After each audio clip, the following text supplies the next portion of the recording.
Hi there, folks. So we are going to start things off with the golden rule when it comes to speech and language. And the reason that I'm including this as the very first video in this little series is because I feel it contains the single most important message. When it comes to improving speech and language, what I'm about to talk about is just crucial to understand on a fundamental level what I'm going to be talking about. So if you listen to nothing else or watch nothing else, please just understand this. So I want to get started with something a little bit unexpected in a speech therapy app. Has to do with math. Now don't run away. I'm not going to make you do or even learn about math. I know I wouldn't want to.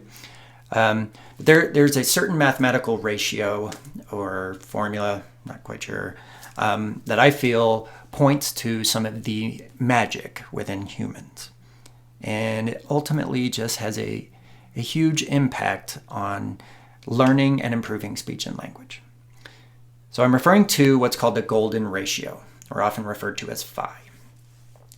The golden ratio has been long heralded as one of the most beautiful ratios in art and architecture, and it actually occurs naturally in everything from DNA to snail shells, flowers, and even massive galaxies.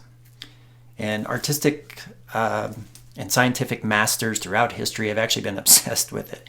Da Vinci's work, the pyramids, it's been all over the place.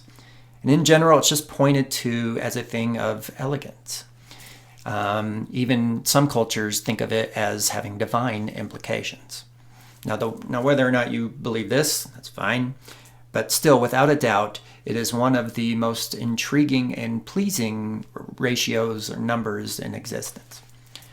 So what in the world does this have to do with speech and language? Well, it's interesting. One can actually take this ratio and lay it on top of many of our body parts and see how the design kind of fits so much a part of humans. You can lay it over fingertips. You can see how the way our faces are designed work with this ratio. But there is one part in the human body in particular that is just a glaring example of this ratio. You don't even have to lay something on top of it to see that it clearly has the same design. And that is our cochlea. The cochlea is a spiral shape in our inner ear that is responsible for us being able to hear. It's smaller than a penny, yet it's responsible for all of the auditory input that we get from the day that we are born to the day we die. I mean, just think of how much work this little body part does over the course of a human's life. It's really pretty fascinating.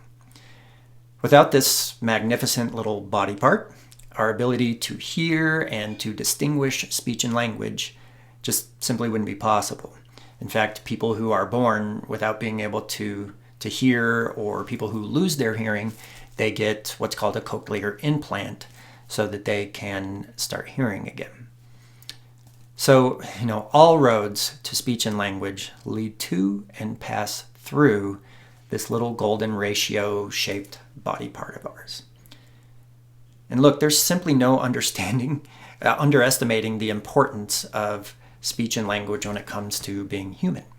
I mean, we are quite literally defined by speech and language. It's our superpower. And if you give children a good foundation in speech and language, this ultimately gives them a gift that they will use for the rest of their lives. Speech and language is not just about talking and relaying a message. Ultimately, it's responsible for reading and writing and critical thinking and creative thinking, reasoning through our emotions, and just so much more. Having a good command of speech and language ultimately gives one a better command of life in general. And it all starts with listening. So, when we go to help our children with speech and language, it's not just, I hope to change the way of thinking that it's not just about getting them to say things the right way. I mean, it's natural when trying to improve speech or language to try to get your children to produce the speech and language that we're trying to get. But I'm hoping to change the thinking and to that the production is the secondary part. The first and most important thing is good, strong listening skills. As a halfway decent metaphor, look, if you want to be able to get a good dinner out of the fridge, you must first stock the fridge with all the right ingredients, right? And so I always tell this to my families that focusing on getting the information in is most important. And when this is done properly, the production and the speech and language will come. It comes much easier that way. So remember that the golden rule to improving speech and language passes through the golden ratio.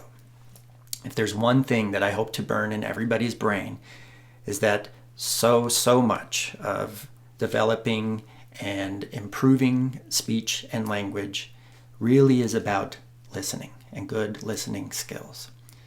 So this little glaring example of elegant design within us, I feel, points to something that's important, something magical.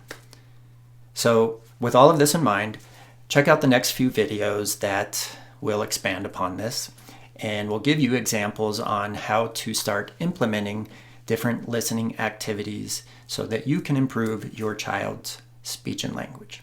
So let's get going.